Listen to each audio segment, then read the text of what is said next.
यहां कहा जा रहा है कि गुरु जी के चरण रज की सेवा करो, पांव धोकर पी जाओ तो जीवन में चारों मिल जाएंगे।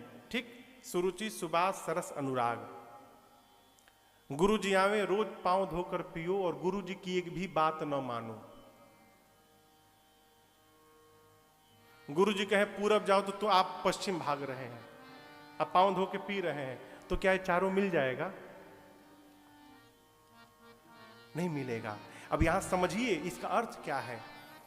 गुरु चरण रज का अर्थ है गुरुदेव के मुख रूपी चरण में जो आज्ञा रूपी रज है, इस आज्ञा रूपी रज का जो अपने जीवन में पालन करेगा, उस जीव को ये चारों प्राप्त होने वाले हैं। गुरु आज्ञा, गुरु आज्ञा गरीयसी। गुरु जी की आज्ञा का पालन करना है। गुरु जी की आज्ञा का कहें तो श्रेष्ठ की आज्ञा का पालन करना है।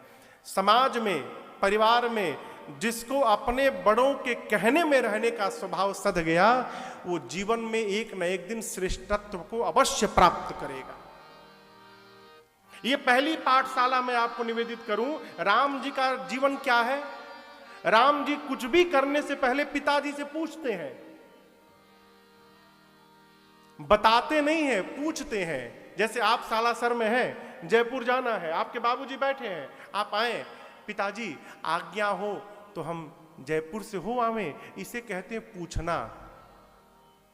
आजकल क्या करते हैं, पिताजी हम जयपुर जा रहे हैं, ये पूछना नहीं है, ये सूचना देने वाला है। यदि आप सूचना दे रहे हैं तो इसमें पिताजी आपको मना नहीं कर सकते हैं। वो मना कब करेंगे? जब आप पूछेंगे। मैं एक बार चेन्नई में बैठा हुआ था एक बहुत बड़े आदमी के घर में, तो मुझे मंदिर जाना था। एक मंदिर के वो ट्रस्टी थे, तो बोले महाराज जी मैं लेके चलूंगा आपको। ठीक है, कोई लेके चले भाई, दर्शन करावे।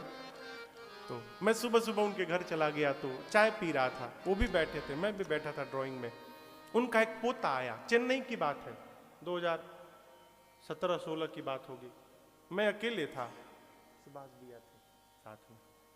उनका एक पोता आया, सिर पर चिड़िया का घोंसला बना था उसके, ऐसे होता है ना, ऐसे ऐसे वाला।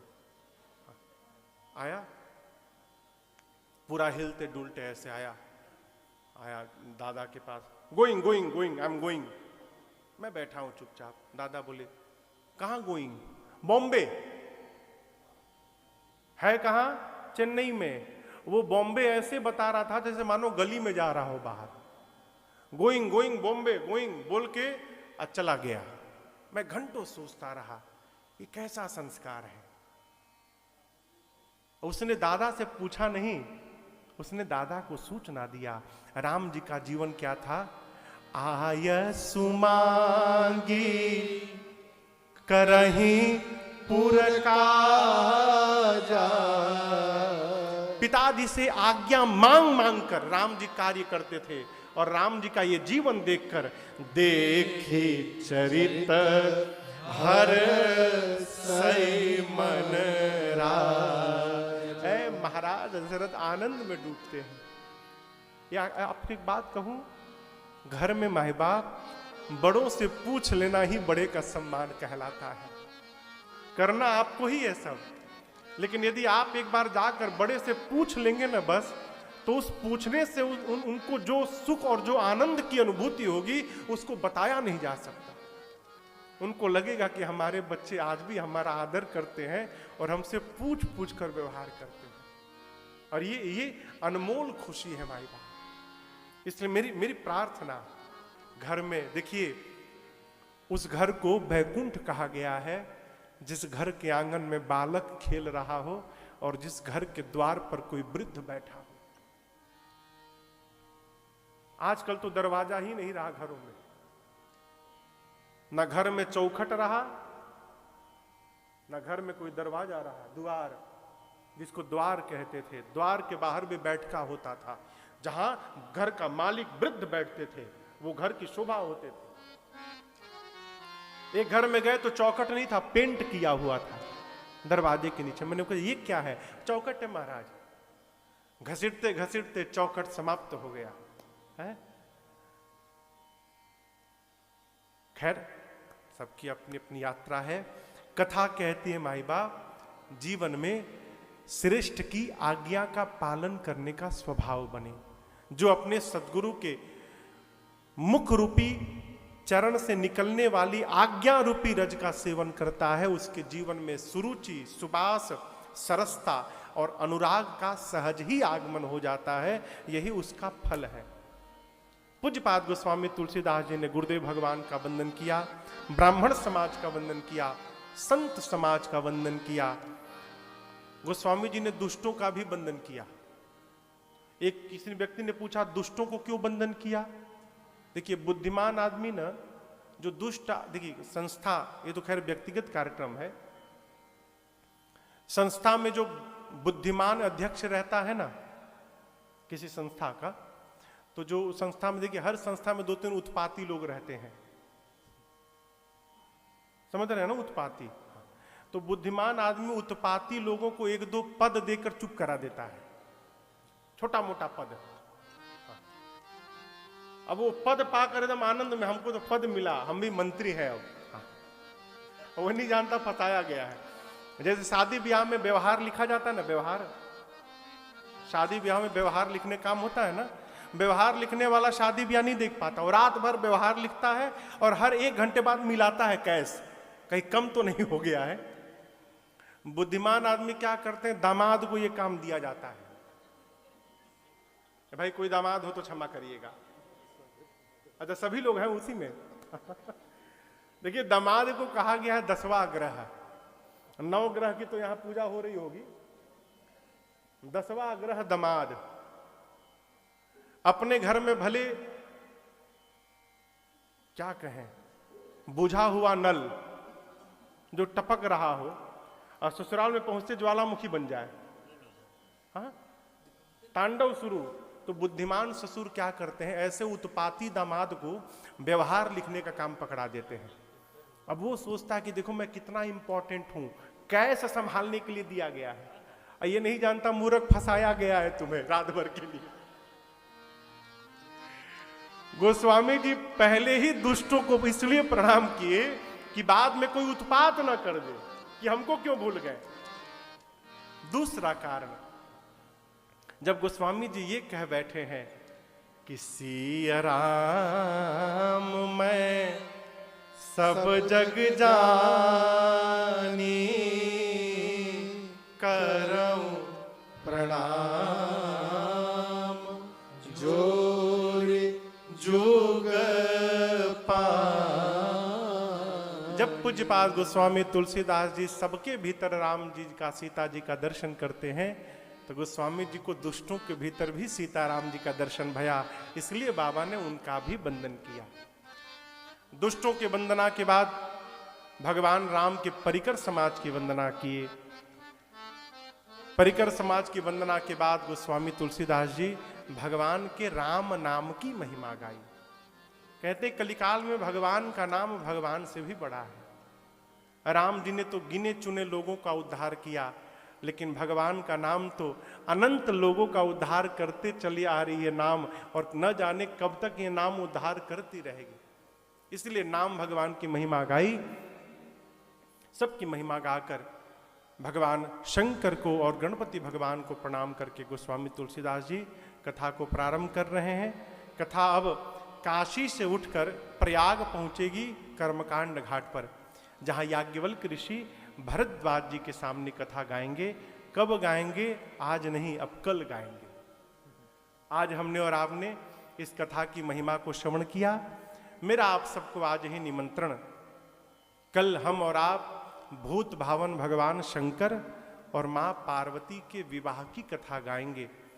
ऐसे विवाह को आज तक आप न सुने होंगे, न कभी कभी दर्शन किया होगा। ब्रह्मांड का एक अलौकिक विवाह, ऐसे ऐसे बाराती कलाएंगे जिसकी आप कल्पना नहीं कर सकते हैं। साउंड वाले भैया कहाँ है? हाँ है, नहीं है तो भगवान मालिक है। सारे भूत प्रेत आकर साउंडे में बैठते हैं पहले। मैं आपको अनुभव बता रहा हूं। एक बार तो ये बल्ब फट गया, जैसे भूत प्रेतों का आगमन भया यही फट गया। कई बार बॉक्स फट गया, यहां नहीं फटेगा, वो घबराएंगे ना। हनुमान जी महाराज है, रक्षा करेंगे। तो कल भूत भावन भगवान शिव के दिव्य विवाह में आप सबको इस व्यासपीठ की ओर से आमंत्रण है, निमंत्रण है। कल बाबा के विवाह में खूब धूमधाम से हम और आप मिलेंगे। समय रहेगा दोपहर में 3 बजे से, ठीक ना? समय कोई असुविधा नहीं है ना? हाँ, क्यों? आज शोभा यात्रा के कारण और प्रथम दिन की कुछ अपनी पूजन की भी प्रक्रिया रहती है, जिस कारण कुछ विलंब भया, इसलिए कथा आज 5 बजे प्रारंभ हुई। कल से कथा 3 बजे से लेकर राम जी जाने कब तक चलेगी, उतना भी नहीं बिठाएंगे। 6, 6:30, बहुत गया तो 7, इससे अधिक नहीं। हम और आप कल बाबा के विवाह में मिलते हैं, समय का पता नहीं चलेगा कैसे 7 बज गया कि 8 बज गया, इसलिए कल मिलते हैं। तब तक के लिए हर सालासर धाम के इस दिव्य सभागार में कल से प्रारंभ भय इस 9 दिवसीय श्री राम कथा के हम और आप आज द्वितीय सत्र में यहाँ पर समस्त श्रद्धालु जन, श्रोता बंधु, भाई बहन उपस्थित भय हैं। ये श्री राम कथा प्रातःस्मरणीय पूज्य बाबा स्वर्गीय श्री पशुपति गिरी जी महाराज काठमांडू वाले एवं परम आदरणीय बाबूजी स्वर्गीय श्रीमान श्यामलाल गुप्ता जी के पावन स्मृति में, पुण्य स्मृति में, उनके संकल्प को पूर्ण करने के लिए हमारे परम आदरणीय भैया विनीत भैया के पूरे परिवार द्वारा इस श्री राम कथा का आयोजन किया गया। मुख्य यजमान के रूप में भैया विनीत गुप्ता जी, बहुरानी श्रीमती दीपा गुप्ता जी यहाँ पर कल व्यासपीठ का पूजन किए, आज भी पूजन किए। आज दैनिक यजमान के रूप में आदरणीय भैया जी के बड़ी दीदी और बड़े जिया जी श्रीमान बजरंग सिंघल जी एवं श्रीमती मधु सिंघल जी दैनिक यजमान के रूप में व्यासपीठ का पूजन किए। उपस्थित समस्त परिवारीजन, इष्ट मित्र, बंधु बांधव गण, आसपास से कथा श्रवण करने आए समस्त श्रोता बंधु, उपस्थित विप्रचरण, हमारी अपनी ये बाल मंडली और YouTube के माध्यम से पूरे विश्व में इस कथा को देख रहे, सुन रहे जितने भी श्रोता बंधु भाई बहन हैं, आप सबको राजन की ओर से सादर जय सिया राम। कल हमने और आपने इस श्री राम कथा की महिमा का गायन किया और श्रवण किया। एक मैं नीतिगत आपसे बात निवेदित करूं। प्रेम को प्रगाढ़ता प्रदान कराने के लिए जानना बहुत आवश्यक है। किसी को भी आप जब तक जानेंगे नहीं, तब तक उसके प्रति आपके हृदय में प्रेम होने वाला नहीं है? मानस का न्याय है, उत्तरकांड की चौपाई है कि जाने बिनु न होई परतीति,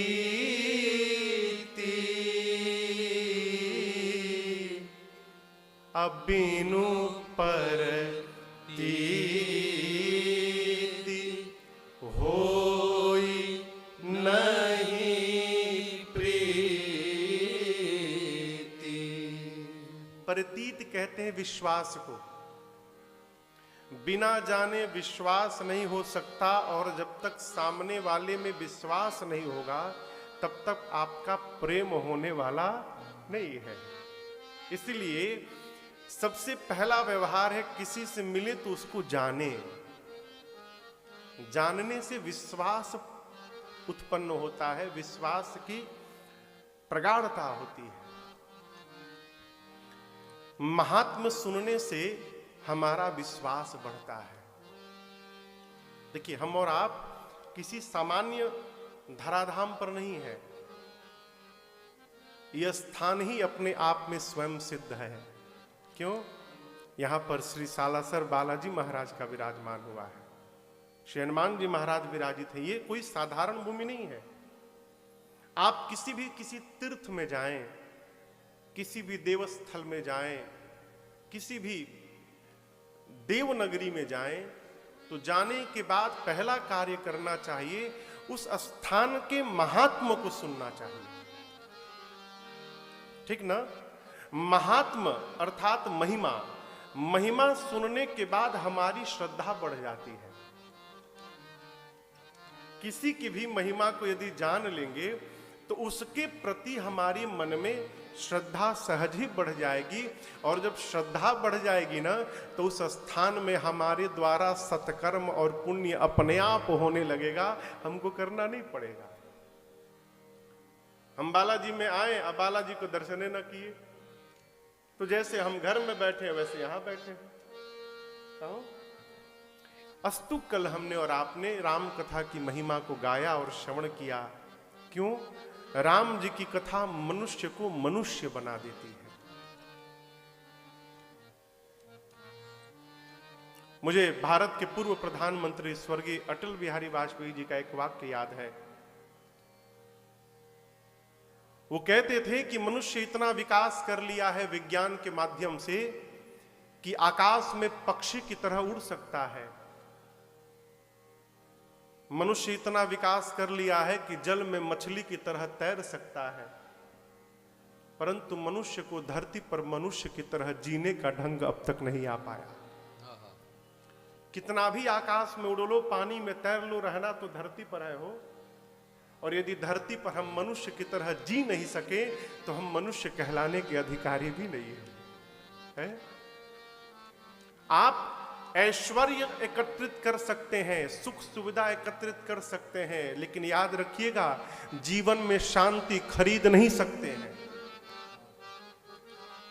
करोड़ों की अरबों की कोठी में रह सकते हैं, लेकिन अरबों की कोठी में रहने वाला यदि शांति से जी रहा है, भ्रम में मत रहिएगा। सुख को और शांति को खरीदा नहीं जा सकता है, ये तो अपने भीतर ढूंढने का विषय है। कौन कितना जीवन में अनुभव कर पा रहा है? कल आपसे मैंने निवेदन किया है, ये मिलेगा कैसे? प्रश्न है ना। आप रुपया देकर दवाई खरीद सकते हैं माई बाप, लेकिन रुपया से आप स्वास्थ्य नहीं खरीद सकते। खरीद सकते हैं क्या? है? दवा भले खरीद सकते हैं, लेकिन स्वास्थ्य नहीं खरीद सकते। स्वास्थ्य कैसे आएगा? जब मन स्वस्थ रहेगा। पीड़ा शरीर को नहीं होती, पीड़ा मन को होती है। और ये हमारा मन स्वस्थ कैसे रहेगा? आज की कथा हम यहीं से प्रारंभ करते हैं। क्या उपाय है? हम क्या करें कि हमारे जीवन में जहां भी रहे, जिस स्थिति में रहे, हम सुख से रहें और शांति से रहें? क्या उपाय है? एक बड़े अच्छे साधक व प्रातः स्मरणीय पूज्य पथिक जी महाराज, अब तो नहीं रहे, अद्भुत महापुरुष हैं भारतवर्ष के। उनकी वाणी है, वो कहते हैं, अरे सदा जो सुसंगति में, सुसंगति समझ रहे हैं? सु यानी सुंदर, सुंदर संगति अर्थात सत्संगति में सदा जो। और याद रखिएगा, जिस दिन अपने में भगवान देखने का स्वभाव बन गया है, आप झोपड़ी में रहिए चाहे महल में रहिए, अरे महोत्सव निरंतर मनाते रहे, ये सुखी होने का महामंत्र है। ये सुखी होने का ढंग है। आएगा कैसे? जब जीवन में निरंतर सत्संग बना रहेगा। देखिए, आप सबके पास गाड़ी है ना? गाड़ियां है ना? 4 चक्का, 2 चक्का, स्कूटी, सबके पास गाड़ी है। क्या आप गाड़ी में केवल तेल भराते और चलते रहते हैं? अरे 2 महीने 3 महीने पर आप उसको सर्विस स्टेशन ले जाते हैं ना? क्यों? गाड़ी खराब नहीं रहती उसके बाद भी ले जाते हैं। थोड़ा मोबिल चेंज हो जाए, हाँ, ब्रेक ऑयल चेक हो जाए, ब्रेक थोड़ी टाइट हो जाए, चलते चलते ढीली हो गई होगी। क्यों? समय समय पर गाड़ी की सर्विसिंग कराते रहेंगे तो गाड़ी चकाचक चलती रहेगी और आनंद बना रहेगा। माई बाप, ये जीवन भी गाड़ी है, दिन रात चला रहे हैं। और ये जो 9 दिन के लिए जो अंजनी भवन बुक भया है ना, यही इस गाड़ी का सर्विस सेंटर है। यहाँ आइए और 9 दिन में थोड़े इस गाड़ी का भी मोबिल चेंज कराइए। यदि आपने चेक नहीं कराया तो गाड़ी चलते चलते कब धुआं फेंक देगी पता चलने वाला नहीं है। कहो पूज्यपाद गोस्वामी तुलसीदास जी महाराज कहते हैं, जो नहाई चह एहि सर भाई, सो सतसंग करहु मन लाई। करहु है ना, सो सतसंग करहु मन लाई। मन लगाकर सत्संग करिए। कल काशी जी में पूज्यपाद गोस्वामी तुलसीदास जी महाराज कथा प्रारंभ किए और आज कथा को लेकर गोस्वामी जी काशी से तीर्थराज प्रयाग पहुंचे। कल आपसे निवेदन किया दूसरे घाट पर, जहां वक्ता के रूप में याज्ञवल्क्य ऋषि आएंगे और श्रोता के रूप में भरद्वाज ऋषि हैं। कथा पहुंची प्रयाग। गोस्वामी तुलसीदास जी महाराज कहते हैं, भरद्वाज मुनि बसहि प्रयागा, भरद्वाज मुनि बसहि प्रयागा। तीनहि राम पद अति अनुरागा, तीनहि राम पद अति अनुरागा।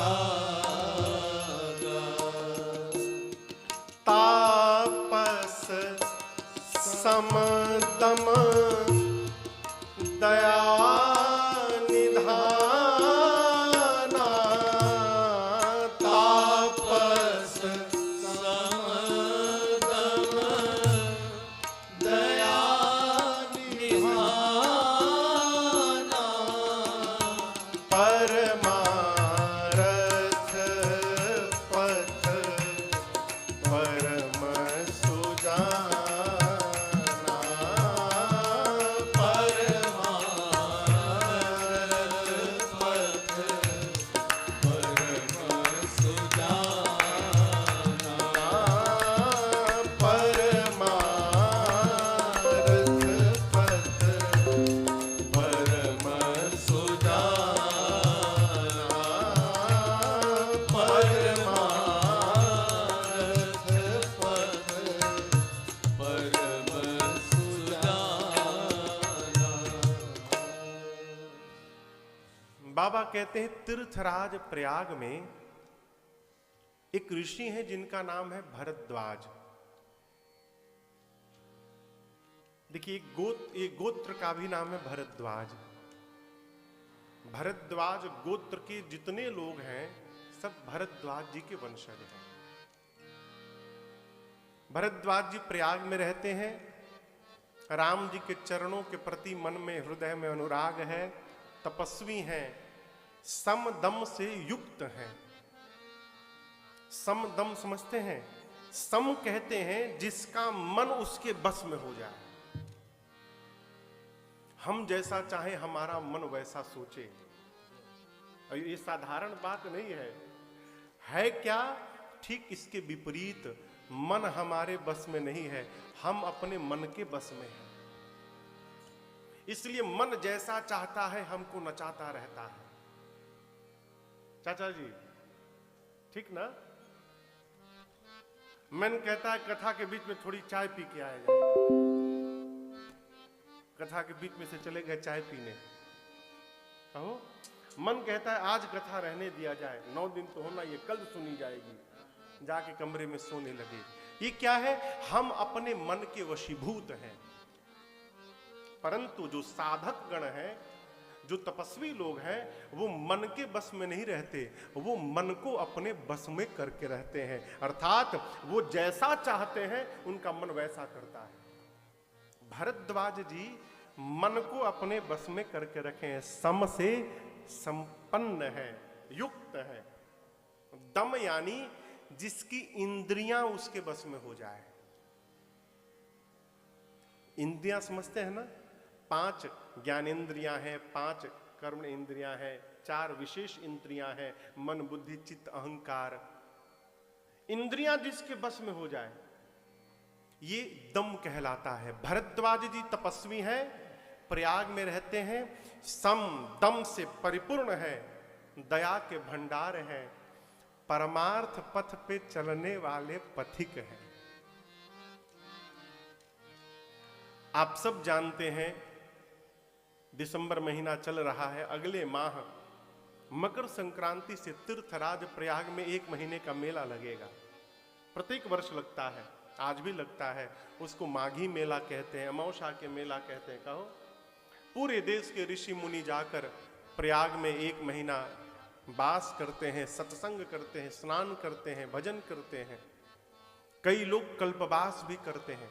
बुजुर्ग लोग, हमारे पूर्वांचल के कई बुजुर्ग दंपति, माता पिता, अकेले लोग जाकर कुटिया बनाकर और वहां 1 महीना प्रयाग में रहते हैं, इस जाड़े में भी। पूरे देश से ऋषि मुनि प्रयाग में आकर रहते हैं। 1 माह वास करने के बाद